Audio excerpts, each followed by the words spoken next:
jërë ngeen jëf mbokk yi yéen ñi nga xam ne yéen a ngi déglu rajo réew mi FM 97.5 seen émission pencum réew mi muy émission boo xam ne samedi bu jot lay am bu 15h jotee jàpp 16h ngeen di si ànd ak Abdou Khadre Seck Mamadou Diawa Diallo moo nekk ci wàllu machine bi mbokk yi tey ñu invité Abdoulaye Ndao nag bokk ci parti Fépp Tawfekh moom moo jiite kuréel gi nga xam ne moo ëmb cadre yi Abdoulaye Ndao ñoo ngi lay nuyu. jërëjëf Abdou Khadre Seck maa ngi lay nuyu di la sant di la gërëm ci sa invitation di nuyu également seen auditeurs et auditrices du rajo Rewmi FM di nuyu également tous les Sénégalais di nuyu tous les militants et sympathisants du parti Fépp Tawfekh. Abdoulaye Ndao yow yaa jiite cadre parti Fépp lu ngeen bëgg a wax foofu lan ngeen abrégé foofu. jërëjëf Abdoulaye Ndao, je suis le responsable des cadres du parti Fépp Tawfekh. Je rappelle que je suis ingénieur agroéconomiste. Fépp Tawfekh mooy parti bi ñu sos ci octobre 2022 lañ def assemblée générale constitutive parti bi jël Cheikh Dieng def ko njiit li docteur Cheikh Dieng. Fépp Tawfekh nag mooy fraternité et éthique pour le progrès et la prospérité. loolu mooy fépp. loolu mooy fépp. F bi mooy. fraternité. E bi. et éthique. pour le progrès et la prospérité. loolu mooy fépp. mooy Fépp Tawfekh. lu ngeen jublu ci Fépp Tawfekh.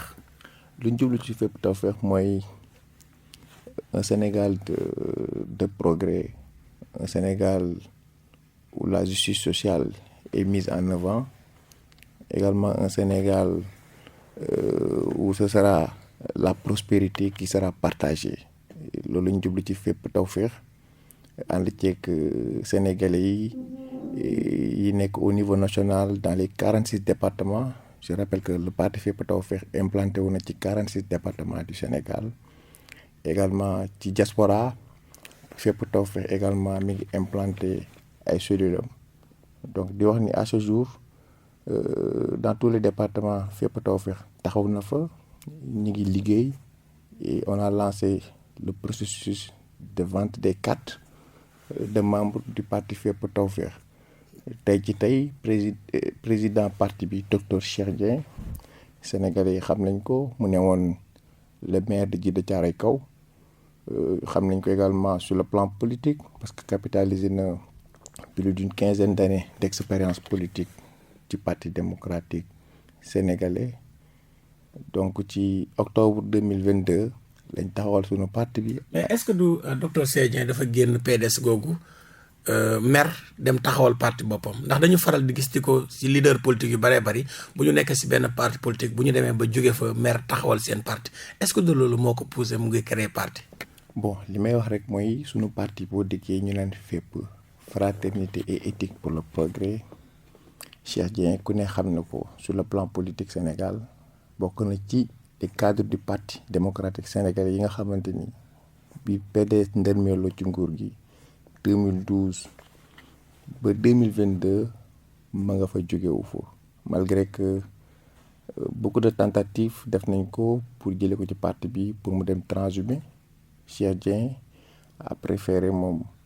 garder son honorabilité et sa dignité pour être auprès de son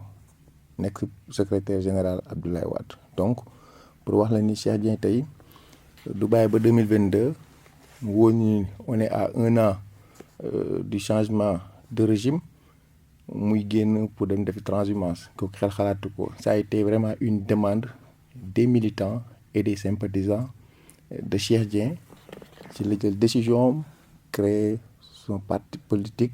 ànd ci ñun ñu taxaw pour demander le suffrage des Sénégalais. D'accord danañ si ñëw Abdoulaye Ndao ndax ñu bëree bëri dañuy créer parti politique mais du ñu mos a dem élection présidentielle ba pare ci ay candidat ci ay coalition aussi fi la ñuy faral di bokk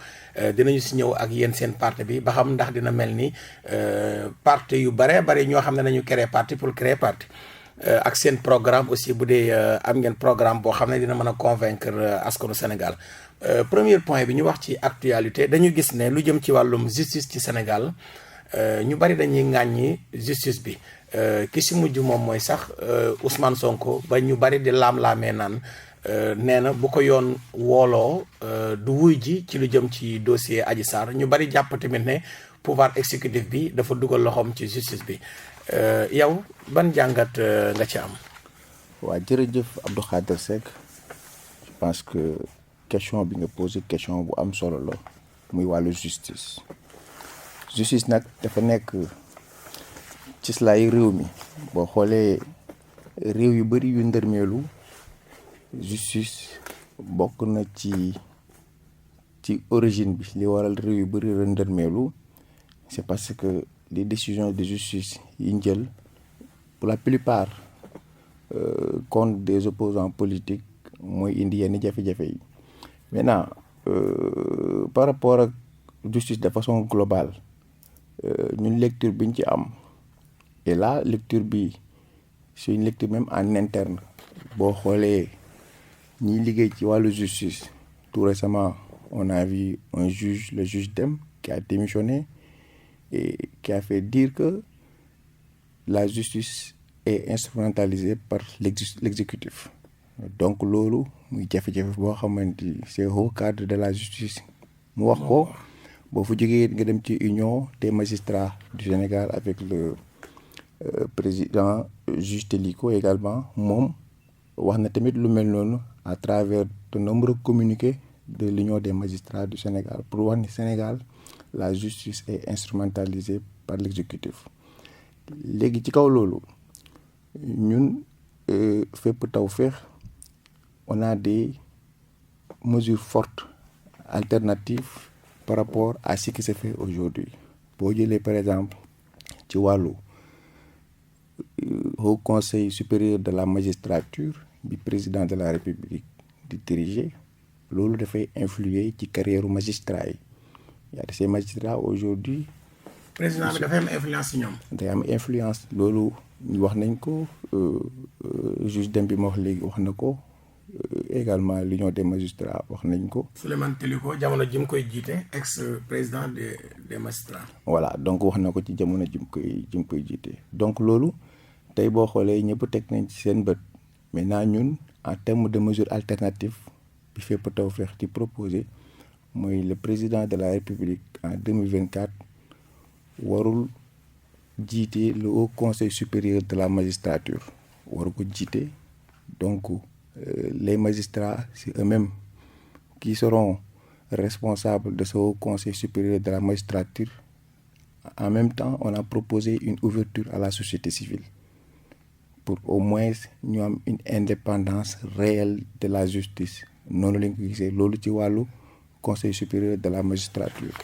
beneen mesure bu forte bi fépp Tawfekh di proposer mooy le président de la République ne doit plus diriger un parti politique. Donc loolu également day montrer vraiment les ruptures yi nga xamante ni moo war a nekk pour que Sénégal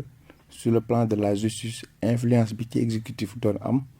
ci mën a am waxuma ne nag magistrat yëpp la parce que y a de ces magistrats aujourd'hui qui occupent de hautes fonctions internationales. waaw mais dañuy wax ne dossier Ousmane Sonko bi moom dafay tuumaal justice bi même Karim Wade ak Khalifa Sall dañuy wax ne président moo instrumentalisé justice bi maanaam bëri na ay dossiers yoo xam ne bu laalee homme politique dañuy wax ne pouvoir exécutif bi moo si dugal loxoom ndax yow loolu gëm nga loolu. xam nga ñun dañoo dans des économies faibles très fragilisées te justice li ma wax rek dafa nekk vraiment benn axe boo xamante ni cëslaay la pour liy ndërme réew parce que justice tey mooy mën a indi paix sociale ci dëkk bi. léegi ku mel ni Ousmane Sonko tey ñun waxuñu sax défiance mais c'est un problème de confiance par rapport à la justice parce que li fi xew ci cas Karim Wade ñëpp xam nañ ko malgré les condamnations ses droits civiques perdre na ko ba mënul woon bokk ci élection présidentielle 2019. la même chose arrivé na Khalifa Ababacar Sall ba bokkul ci élection présidentielle 2019 donc tey Ousmane Sonko li mu wootee nee na c'est le droit à la résistance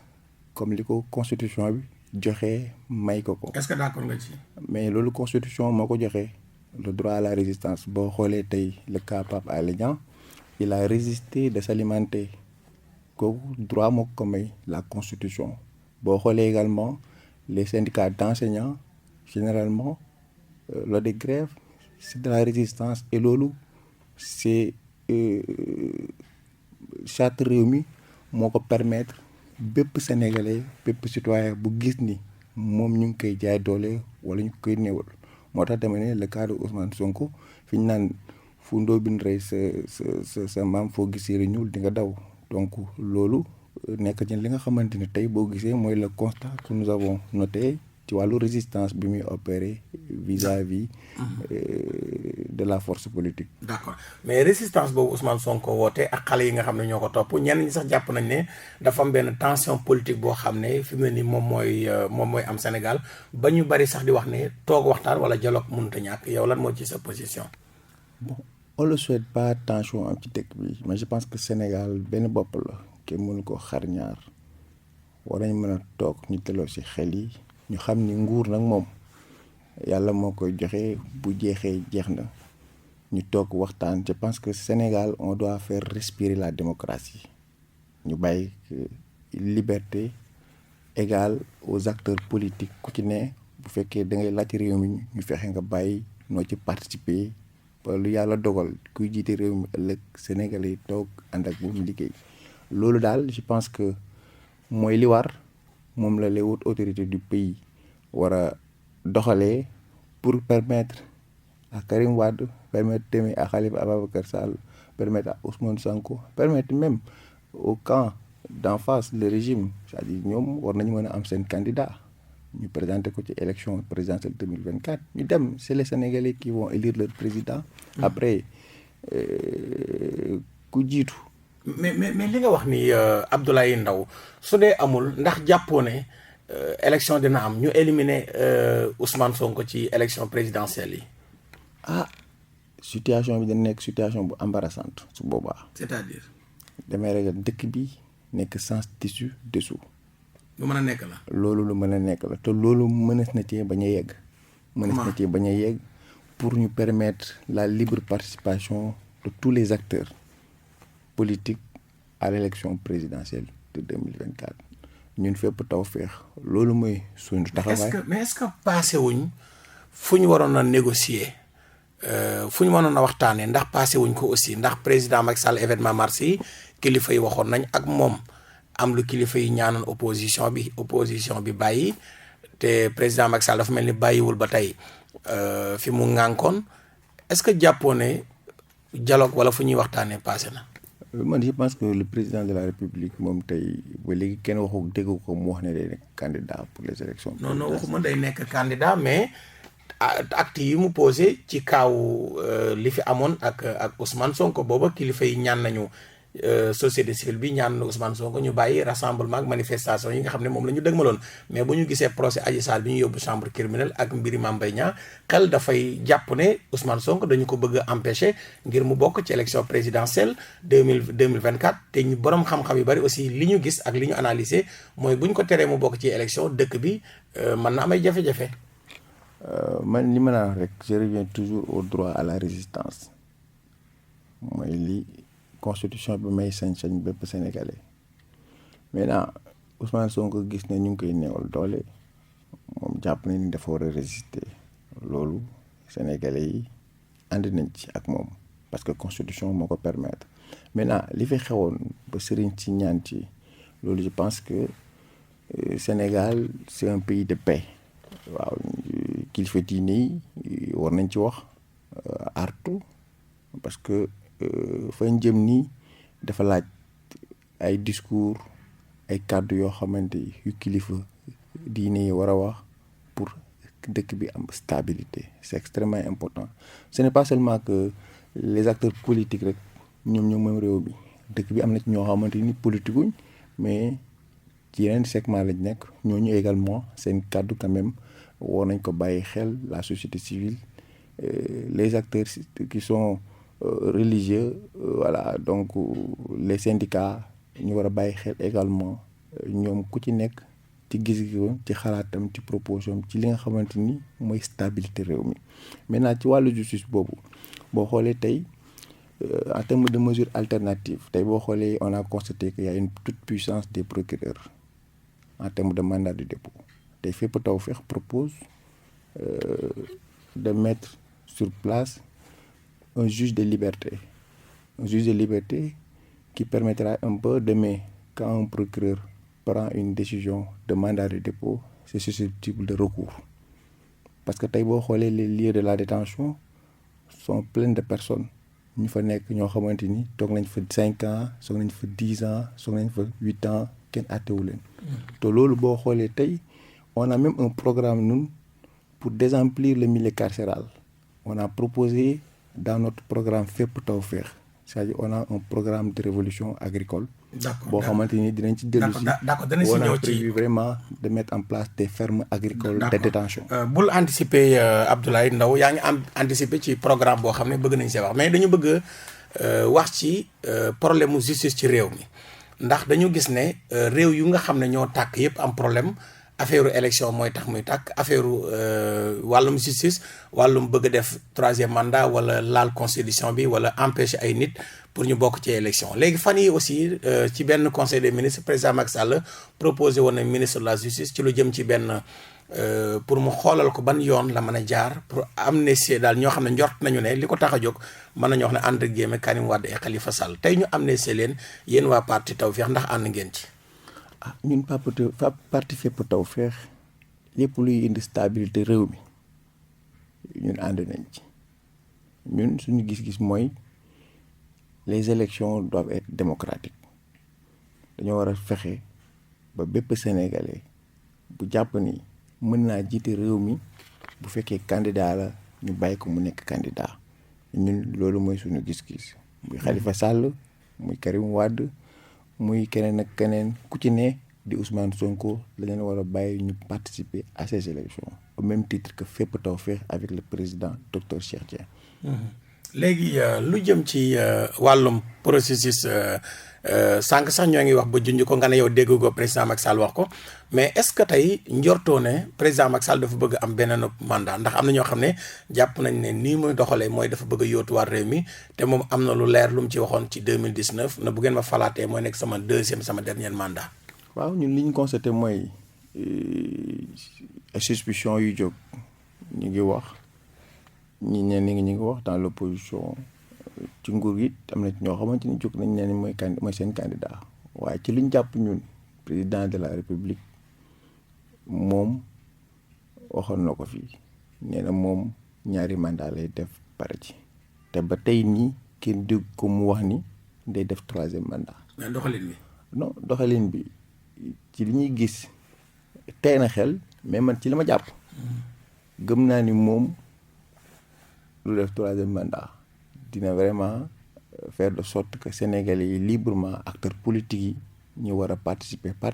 nga ay dem élection parce que Sénégal yemu fi 2024 Sénégal ñu ngi fi je pense que c'est le lieu de faire un appel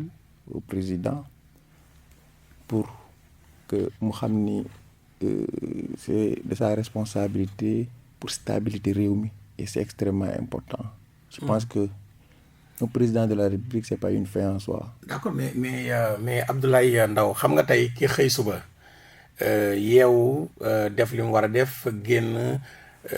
sol tenue de travail am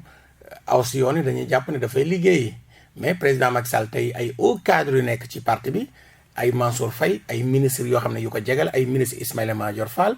taxaw ne ñoom bu ñu jaayee 2 millions de cartes APR dinañu imposer seen candidat ndax majorité dafa jàpp ne moom majorité mooy décider en tant que ministre de la justice tey ñuy jege président Macky Sall yëpp di wax ne dafay def candidat dafay ne mooy seen candidat amuñu plan B amuñu plan Z te ku wax ne waroo nekk candidat mu dàq la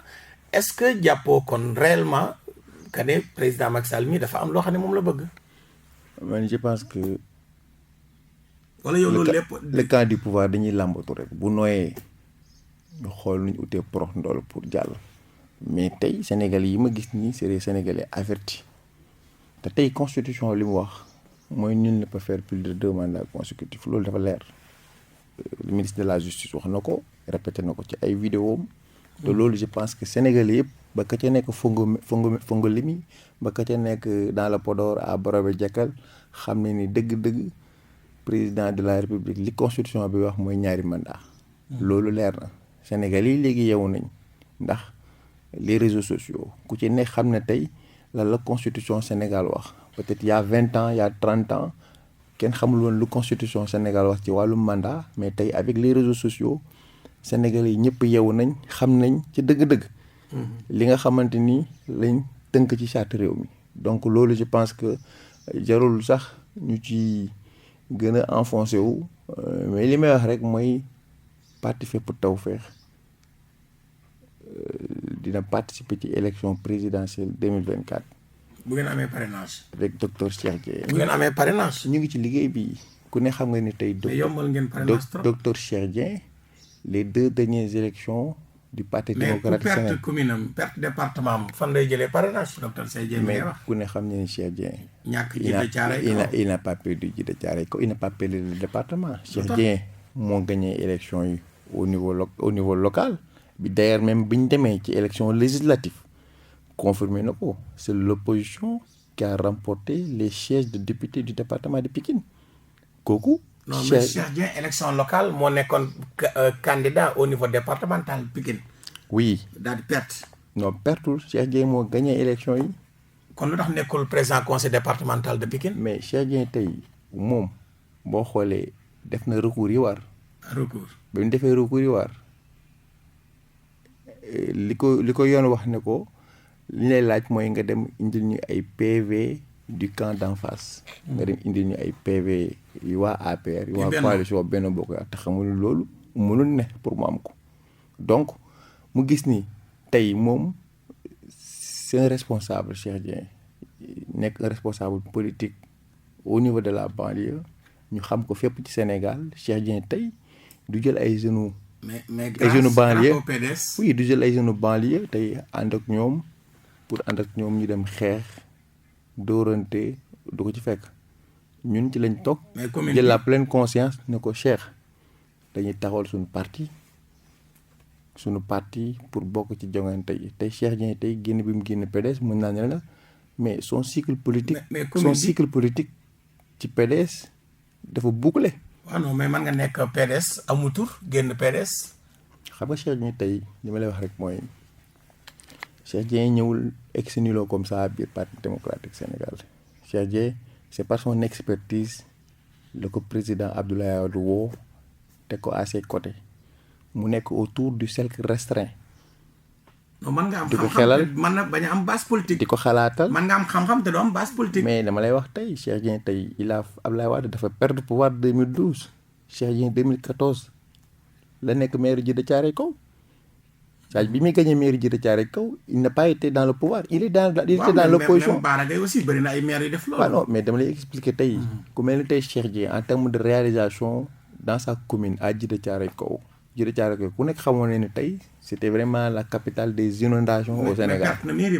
perte na mairie bi mais c'est parce que élection yi dafa jaarul yoon ci département Pikine Cheikh Dieng il devrait être aujourd'hui le maire de la ville de Pikine. d'accord. mais dañ ko néewal doole. d'accord danañ ci ñëw ci Cheikh Dieng ak seen parti bi ak nan ngeen def ba am parrainage ndax man jàpp ma ne parrainage aussi dina nekk loo xam ne vraiment lu yomb lay doon ci yéen léegi processus électoral bi nga xamante ni tey ndax yéen dal na seen xel yéen opposition bi aussi dañuy gis ne parfois état bi daf leen di nguur gi wala bennoo daf leen di ruube yóbbu leen ci ay mbir yoo xam ne peut-être yéen fa ngeen ni nekk mais lu jëm ci wàllum waxtaanee fichier électoral bi révision liste électorale yi ba léegi amagul aussi xamaguñu ban date le Sénégal di def élection présidentielle te boo xoolee 2010 maanaam 15 mois avant les élections Sénégal yi xamoon nañ ban jour la ñuy def élection 2019 ci 2018 bi xamoon nañ kañ la ñuy def élection présidentielle mais fi ñu toll nii ñuy waxee man ak yow xamaguñ kañ la ñuy def élection présidentielle théorie bi daana fekk ñu jàpp date bi. c'est-à-dire li may wane ni tey il y a une violation du code électoral tey le code électoral en son article 37 dafa wax ni à son alinéa 1 que il est organisé chaque année une révision ordinaire des listes électorales. Et là ça part du 1er février au 31 juillet. tey boo dégloo également à son article, toujours 37, alinéa 5, il y a une révision exceptionnelle qui est prévue en perspective d'une élection. Comme li nga waxee 2024 élection présidentielle am na cette année normalement dafa war a am révision exceptionnelle am également une révision ordinaire. Mais semaine passée lañ jot communiqué bu jóg ministère de l'Intérieur ñu ne en prévision des élections présidentielles on va démarrer une révision exceptionnelle du code électoral sans ordinaire. Donc loolu pour wane leen y a une violation du code électoral. ngeen bàyyi leen seetaan leen. waaw mais loolu tey je pense que gaañ ñi bàyyiwuñu leen seetaan leen de je pense que gaañ ñi ñu ngi ciy liggéey parce que tey boo xoolee la réforme du code électoral c'était depuis 1992 avec feu juge Kéba Mbaye lañ ko mettre en place mu nekk vraiment une réforme salutaire boo xoolee depuis lors depuis 2016 il n'y a pas eu de révision boo xoolee tey lu mel ni Sénat moom moo am rôle bu constater que ni y a une violation du code électoral moom war na mën a s'autosaisir pour combler les manquements qui ont été constatés mais malheureusement voilà la situation elle est ce qu'elle est donc li ñuy wax mooy il faut que le processus électoral ñu respecte ko parce que c'est un code qui est là je pense que tey war nañu mën a xam ban date exacte la ñu war a def élection présidentielle 2024 donc y a un flou total te flou boobu tey je pense que les hautes autorités war nañu mën a éclairer la lanterne des Sénégalais la lanterne également des acteurs politiques parce que li may wax rek dëkk yi tàkk yu bëri processus électoral bu leerul bu lëndëm moo ko indi donc pour man comme y a un code on se doit de le respecter pour que ñu mën a def ay élections yu paisibles ay élections yu transparentes parce que les élections transparentes le processus en fait partie donc il faut à un an des élections présidentielles ñu war a def révision exceptionnelle war a def également une révision ordinaire pour permettre à ces primo-votants là les jeunes qui n'ont pas de carte d'électeur ñu dem inscrire massivement sur les listes électorales pour war a mën a participer ci élection boo xoolee peut-être li tax ñu salfaañe un peu le processus peut-être gis nañ ni la jeunesse n'est pas favorable au régime c'est peut-être l'occasion ñu xool nu ñu mën a saboter le processus électoral faire de sorte que jeunesse bi bañ a dem bindu ji bañ a am ay carte électeur pour a mën a participer ci élection yi. mu nekk est-ce que loolu bokk na ci démocratie. loolu bokk ci démocratie. yow à ton niveau tey ndax gis nga ne démocratie bu Sénégal président Macky Sall daf ko yàq wala lu jëm tamit ci àq ak yelleef doomu aadama yi ndax jàpp nga ne daf ko salfaañee wala ndax jàpp nga ne def na ci ay jéego. man li may wax mooy de 1960 à maintenant Sénégal la démocratie dañuy wax mais régime bi fi ñëw quand tu as en face tes adversaires di ko utiliser justice processus électoral bi di nga xool noo ci mën a defee ay combine de sorte que ñëlee le camp d'en face duñ mën a am dara wala nga jël leen tëj leen ci kaso yi wala nga fexe ba bañ perdre seeni droits civils et politiques. Démocratie sénégalaise nag pour man dafa war a respirer te li koy respirer mooy ñu am ay njiit yoo xamante ni ñoom ils sont là pour le peuple pour xool nu ñu régler jafe-jafe askan wi. On peut faire un mandat et faire des choses extraordinaires et partir et permettre à une autre personne war a mën a ñëw jiite réew mi sans problème donc loolu pour man dañu war a bàyyi démocratie sénégalaise mu respirer. mais est-ce que président Macky Sall def na si jéego. man nag wax dëgg fa yàlla boo xoolee ci li ñu wax sànq ci wàllu justice ci wàllu processus électoral gis nga ni bu ci jéego amee it jéego yi néew na lool. si liberté yi. jéego yi noonu lool ci liberté yi mooy li may wax rek tey la liberté de la presse tey boo xoolee ku mel ni Pape Alé Niang tey yoon dal ci kawam ñu fexe bu dootul amati droit à la parole pour wax donc te mu nekk ay mbir yu métti yoo xamante ni ñu ngi koy teg ay sénégalais pour man daal c'est le lieu aujourd'hui de faire un appel au président de la République pour mu rétablir la confiance dans ce pays pour mu mën a am stabilité la confiance entre acteurs politiques et la confiance également entre Sénégalais parce que Sénégalais yi. da ko jàpp ne amatuñu confiance ci Macky Sall. ah li ñu gis de loolu la dëkk bi wane pour man nag il a fait 2 mandats je pense que en 2024 dafa war a organiser ay élections librement ku yàlla jox réew mi Sénégalais yi ànd ak moom mu liggéey réew mi. mais est-ce que bu taxawoon na damay bokk ci élection ndax jàpp nga ne Sénégalais yi yenn yi danañ ko nangu. non yaakaaruma Sénégalais yi nangu ko mais xalaat naa ni moom xalaatul loolu. gaañ yi ñooy wax ni ci suuf. mais xalaatul loolu. mais Macky Sall xam naa ni le président xalaatul loolu. d'accord jërëjëf docteur Abdoulaye Ndao yow yaa jiite cadre yu fraternité éthique ak pour le progrès et la prospérité di fépp yaa jiite cadre yi yéen da ngeen a bokk ci opposition bu nooy bi wala bu radical bi. non ñun opposition bu radical parce que mënoo bàyyi waa moins de 2 ans des élections présidentielles ngeen taxawal seen parti bëgg a dem ci opposition bu nooy. c'est-à-dire ñun dañuy taxaw pour 2024 fexe ba docteur Cheikh Dieng dem présidence de la République et on a les moyens pour y arriver. mais est-ce que nekkul loo xam ne dafa jàmp nag vraiment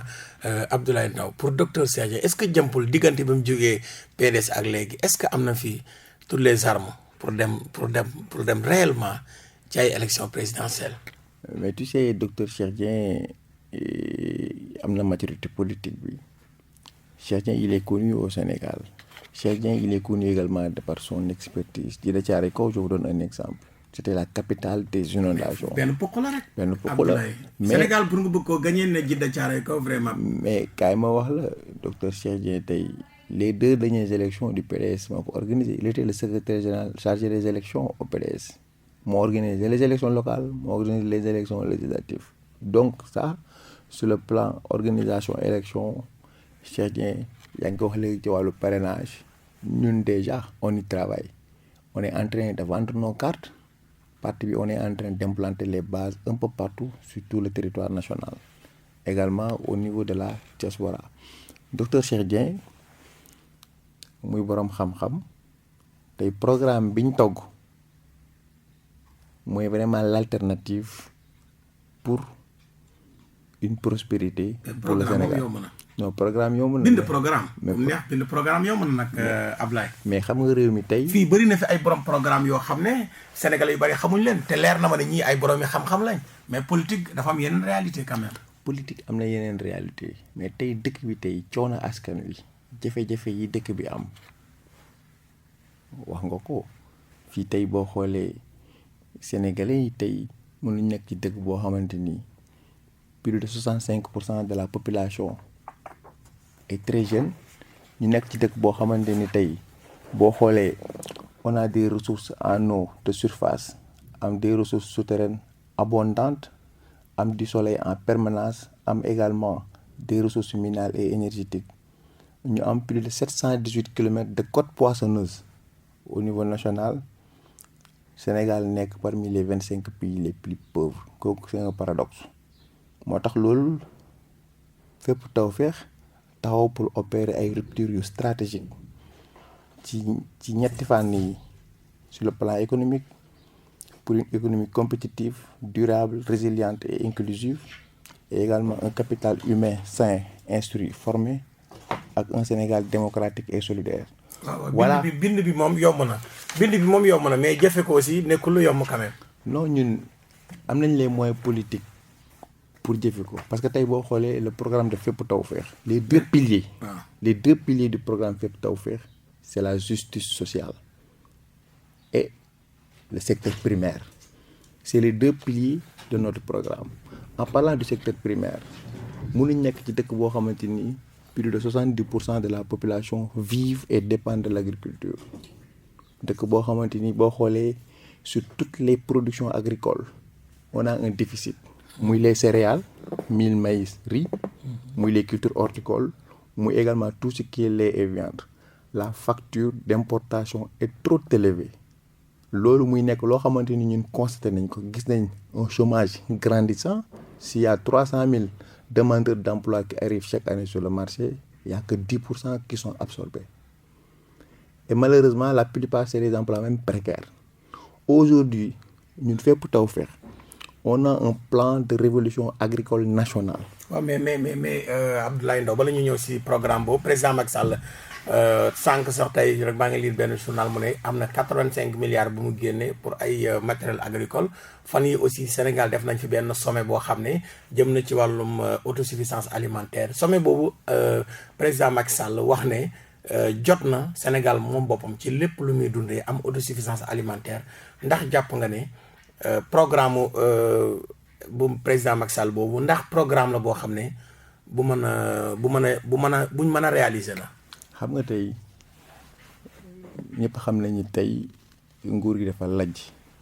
sur tous les programmes politiques de développement. bu jëlee ci wàllu mbay mi tey nga xamante ni moo nekk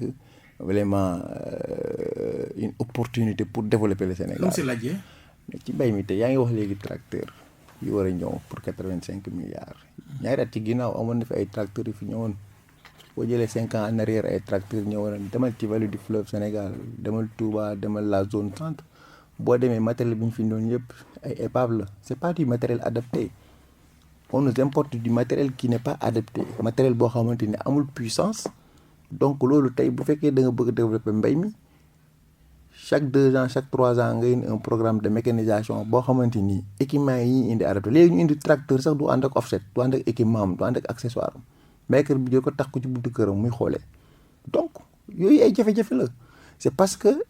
choix yi ñuy jël c'est pas des choix stratégiques ñu liñ gëm mooy le véritable souveraineté alimentaire il faut véritablement des programmes ambitieux pour le Sénégal mooy lan fépp Tawfekh li mu proposé comme mesure alternative par rapport à ce qui se fait actuellement on est dans un pays où 95% de l'agriculture dépend de la pluie ñu gis ci Sénégal ci fleuve Sénégal sur les eaux souterraines c'est des milliards et des milliards de mètres cubes d'eau qui sont là-bas que nous perdons dans la mer et des milliards de mètres cubes d'eau qui sont au niveau de Maestrise ñu ne dañuy proposer un programme d'aménagement de 1 million d'hectares de terre supplémentaires avec des fermes de 3 à 5 hectares avec une priorité d'allocation à la jeunesse sur ces fermes li ñu ciy def mooy 200 000 fermes yoo xamante ni dinañ créer d'ici 2029 on va créer 2 millions d'emplois en milieu agricole et rural beneen bi mooy on aura un programme de construction de forages 3000 forages qu'on compte construire chaque forage va alimenter 100 hectares donc c'est 300 000 hectares. D'accord qui sont enclavés. mais Ndao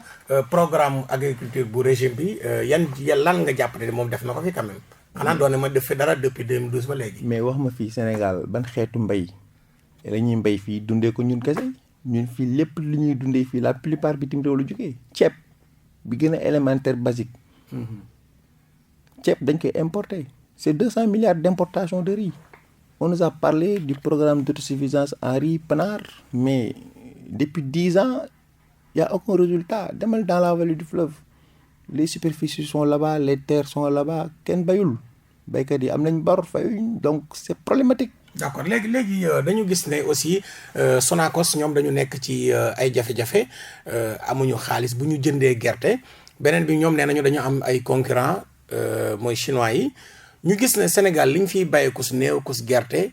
chinois yi ñoo ngi koy jël ak indiens yi du ko yóbbu lan la mën a indil Sénégal nii jafeñ-jafeñ ak lan nga jàpp ne moo ko waral. xam nga loolu mooy lajj bi ma la wax rek ci wàllu échec politique agricole yi bu ñu demee ba signé ay convention avec la Chine pour exporter suñu arachide bi gerte gi nga xamante ni baykatu sénégalais yi ñoo koy bay semence bi ñu jël àll réew mi subventionné ko. matériel bi ñu jël àll réew mi subventionné ko engrais bi ñu jël àll réew mi subventionné ko ñu dem ba chinois yi ñëw jël suñu gerte yóbbu bitim réew seen ñëw fii déjà boo xoolee ce que ça coûte en termes de réservation d'hôtel de billets d'avion ils viennent ils achètent l'arachide à un prix meilleur que le prix proposé par la Sonacos nga war a xam ni y a problème ñu jël gerte gi transporté ko fay tout ce qui est taxe droit de douane tout yóbbu ko seeni réew transformé ko jël ko di ko jaay Amérique di ko jaay Europe à 5 euros le litre ça fait presque 3000 francs le litre d'arachide. li ko waral mooy tey les Chinois profitent aux subventions de l'État du Sénégal alors que amuñ ci droit tey Sénégalais yi tey malheureusement on n'a pas un vrai programme d'industrialisation agricole dañu waxante dëgg il faut que qu'on ait un vrai programme d'industrialisation agricole loolu la fépp Tawfekh proposé on va développer une énergie productive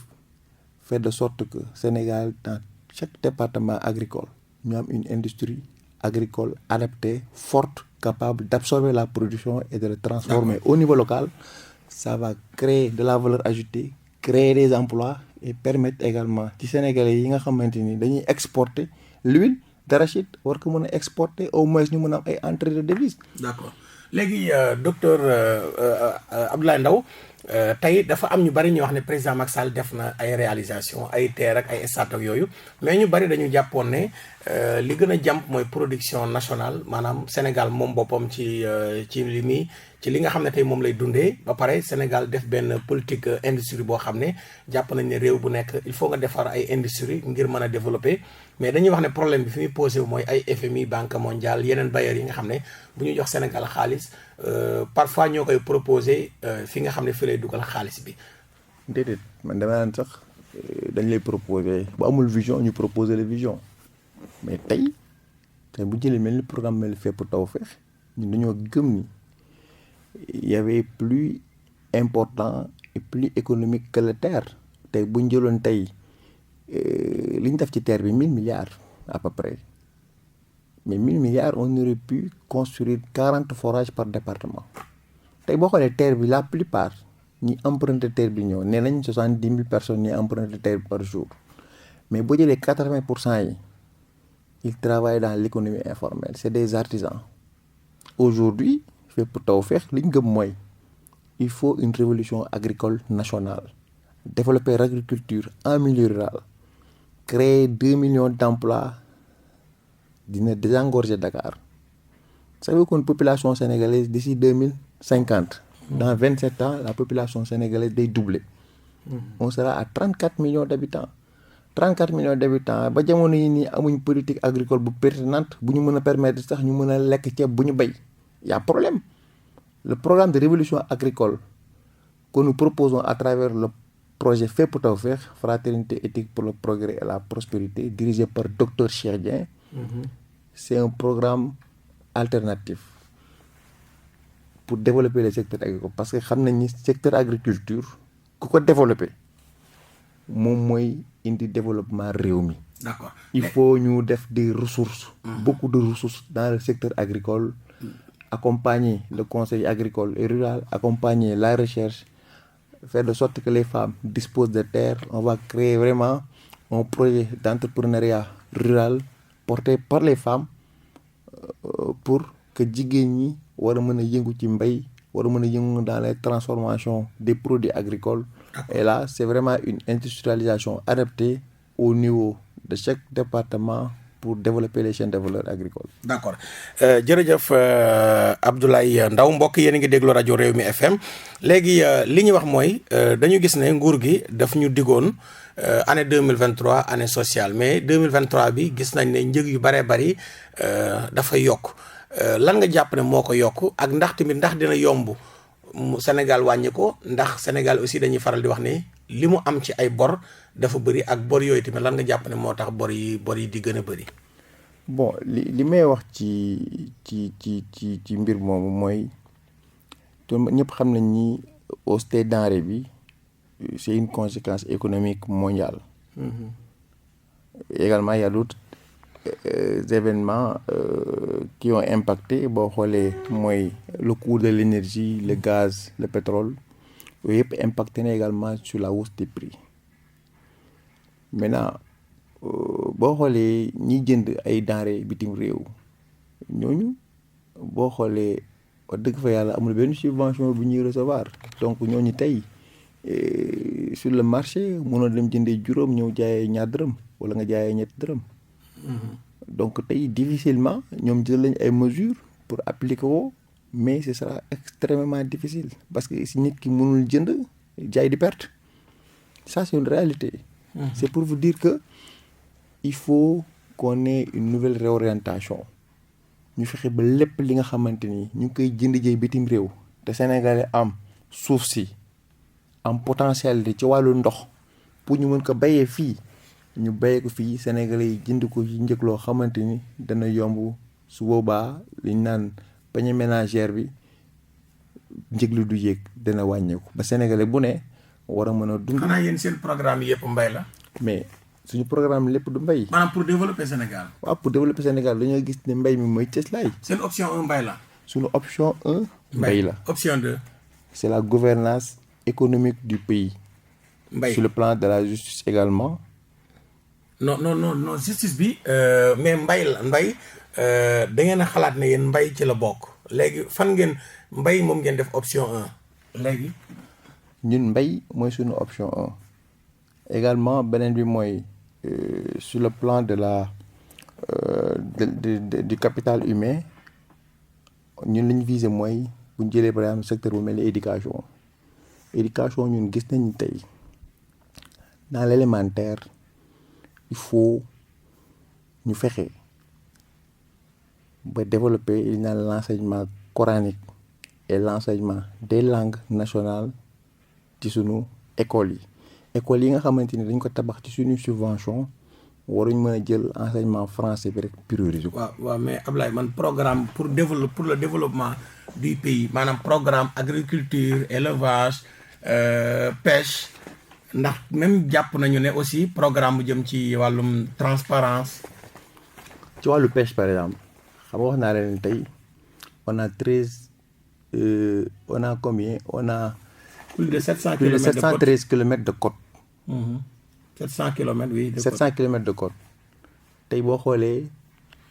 géej gi étranger yi lañ ko jox fépp Tawfekh li muy proposé mooy fexe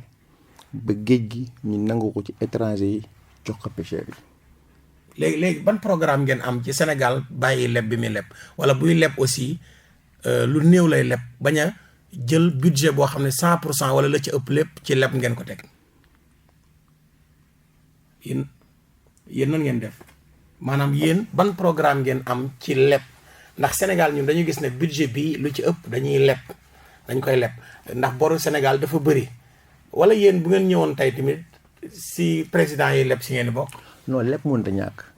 mais leb boo koy def il faut mu nekk benn endettement bu raisonné ñu fexe ba la ñuy leb ñu dugg ko ci projet yoo xamante ni c'est des projets sociaux à fort impact. mooy wàllu pêche bi ma lay wax nii ñu fexe ba développer une industrie autour du pêche wàllu éducation tey boo xoolee tey dans la banlieue dakaroise dans les banlieues boo xoolee da ngay école salle de classe yoo xamante ne dina def plus de 100 élèves tey on doit développer ces infrastructures scolaires mooy la question de la justice sociale bi ma doon wax il faut ñu fexe ba école sénégalaise ñu jël ko def ko mu nekk une priorité. fexe ba jàngalekat se sentir que li muy def wax dëgg yàlla nguur gi mi ngi ci ginnaawam ñu fexe ba également ba tey suñuy doom jàng fii ba am ay diplômes ñu am les possibilités également d'insertion et d'emploi au niveau national loolu vraiment bokk na ci ay alternatives yi fépp Tawfekh di proposer mais pour te dire que tey l'agriculture c'est vraiment le centre de nos priorités pour développer ce pays parce que en l'état actuel tey ku ne xam ne tey mënul nekk ci dëkk boo xamante ni on a 95% des superficies qui dépendent de la pluie. tey bu ñu amee une bonne politique de maîtrise de l'eau tey en termes d'absorption d'emploi mën nañ d'ici 2029 fépp Tawfekh propose de créer 2 millions d'emplois. D'accord. D'ici 2029. d'accord jërëjëf Abdoulaye Ndao yow ngay ingénieur agroéconomiste jiite cadre yi nga xam ne ñoo nekk ci fépp parti fépp Tawfekh bu docteur Cheikh Dieng rapport Cour des comptes bi yéen est-ce que yëkkati ngeen si seen kàddu ci rapport bi mu def ci fonds Covid 19. waaw parce que ñu rapport boobu liñ ci wax rek mooy li ci ñëpp wax parce que tey 1000 milliards. ñu jël ci budget Sénégalais yi également am de bonne volontaire ñëpp cotiser ci participer ci ñu jël alal jooju jox ko nguur gi ne ko doxalal parce que dañ nekk situation de crise ñun li ñu gis mooy li rapport bi révélé ay surfacturation ou même des commandes non livrées commande des vaccins périmés donc loolu yëpp mu nekk ay xeetu manquement yoo xamante ni constaté nañ ko dans la gestion des deniers publics mais je pense que ñi nga xamante ni tey cité nañ leen ci dañoo war a répondre ci yoon loolu mooy li fépp taw feex mais gisoo est-ce que gisoo ku moom moo am ndey ak ku moom moo amul ndey ci justice bi. mais loolu mooy li ma la wax ce matin c'est une justice à 3 vitesses une justice pour les politiciens si vous êtes dans le régime vous êtes protégé quand vous êtes dans l'opposition mais ñu dal sa kaw loolu moo fi am mooy li ma la wax wàllu instrumentalisation de la justice loolu tey boo xoolee en interne au sein de la justice wax nañ ko en externe également les leaders politiques boo xoolee le cas Karim Wade Khalifa Sall voilà ak Ousmane Sonko en vue ci ngay xam ni y a une instrumentalisation de la justice loolu moom Sénégalais yëpp ko xam. d'accord léegi dernière question bi rek Abdoulaye Ndao ndax waxtu wi ma ngi jeex yéen waa parti fépp Tawfekh yéen a ngi waajal élection présidentielle actuellement tey nii si yan activité ngeen nekk. tey mën naa ne ñu ngi ci vente des cartes et ci processus. ñaata carte ngeen xalaat a jaay. ñun xalaat nañoo jaay presque 600 000 cartes. au niveau national. moom ngeen bëgg a jaay. loolu danañ ko jaay au niveau national commencé nañ ko déjà may wax yow nii on a fait une production de plus de 200 000 cartes qui sont distribuées. 200 000 cartes tuuti. non commencé nañ ko jaay mi ngi nekk au niveau national fi mu toll nii c'est le 1er juillet mais 600 000 cartes dinañ ko jaay d'ici le 30 juin incha allah. te déjà ku ne Cheikh Dieng ci wàllu processus électoral xam na wàllu parrainage xam na ñun ñu ci préparé wu en conséquence pour anticiper wu waaw donc sur ça loolu may wax ni Sénégalais yi fépp Tawfekh. mais est-ce que am ngeen ay fonds aussi pour def campagne bu normale. oui les fonds c'est les militants c'est les sympathisants du parti tey ku ne xam ne ni tey Sénégalais yi les plus jeunes maintenant se sont engagés en politique il y a des cadres dans le parti il y a des artisans des travailleurs de l'économie informelle mais ku ci nekk ci ñoom tey mi ngi jël dooleem di def ci parti bi pour préparer parce que ku ñu ne xam ne ni élection présidentielle dafa laaj préparation dafa laaj ay moyens nous sommes conscients de ça. léegi bu dee tey dañ leen dàq ci parrainage bi ngeen def. ñun mënuñ ñoo dàq ci parrainage Sénégal élection présidentielle 2024 ak fépp Tawfekh xam-xam biñ ci am ak expérience biñ ci am suñu leader muy docteur Cheikh Dieng ñun jël nañ toutes les mesures pour anticiper à ça mais dàq parrainage moom xel xalaatu ko ndax ñun ci wàllu expérience ci parrainage ci wàllu processus élection biir fépp Tawfekh on a suffisamment de cadres qui sont capables vraiment de veiller à ça pour que docteur Cheikh Dieng sa candidature mën a jàll ak ñu am le nombre de parrainage qu'il faut et les moyens qu'il nous faut pour ñu mën a dem élection présidentielle remporter ko remplacer président Macky Sall. d'accord jërëjëf Abdoulaye Ndao ñu lay sant di la gërëm. mais maa ngi lay sant di la gërëm Abdou Khadre donc di remercier ces auditrices yi ak seen auditeurs yi. di nuyu vraiment tous les militants et sympathisants du parti Fépp Tawfekh les militants de Bouteyine dans le Mbane di nuyu également les militants du Balantacounda également du Fouladou di nuyu militants département Guédiawaye voilà partout au niveau également de la diaspora di leen wax ni ñu ngi préparé wu ñu ngi waajal tournée bi ñu ngi koy dinañ ñëw ku ci nekk ci sa localité. Président semaine passée lu jógee zone nord je pense que la semaine prochaine dinañ nekk dans la zone de Touba ak dans la zone du Ferlo pour aller rencontrer les militants à la base et également renforcer les cellules existantes ñu gisee ak président saafonte ak moom parce que ñun programme bi ñu defar tey boo gisee tey suñu programme tey bind nañ ko ba mu pare mais suñu approche mooy on va faire participer à tous les Sénégalais dans l'élaboration de notre programme politique. Aujourd'hui programme bi jébbal nañ ko suñuy militants jébbal nañ ko suñuy sympathisants fu ñu dem waxtaan ak ñoom ñu lire ko dinañu defar un retour pour wax ñu ban xalaat lañ am ci fànn bu ne ci programme bi pour ñu mën a am un programme final boo xamante ni Sénégalais yëpp dinañ ci participer dinañ ci mën a contribuer incha allah pour 2024 ñu fexe ba docteur Cheikh Dieng nekk président de la République du Sénégal. jërëjëf Abdoulaye Ndao di ingénieur agroéconomiste moom la ñu invité woon tey ci rajo Rewmi FM ci seen émission pencum réew mi muy am samedi bu jot bu 15h jotee jàpp 16h ngeen di si ànd ak Abdou Khadre Seck Mamadou Diallo moo nekkoon ci wàllu machine bi moom Abdoulaye Ndao ingénieur agroéconomiste moo nekk coordonnateur cadre fépp Tawfekh moom la ñu invité woon tey mbokk yi kon ñu leen di jox dig daje samedi bi di ñëw ci beneen jotaay jërë ngeen jëf jàmm ak jàmm.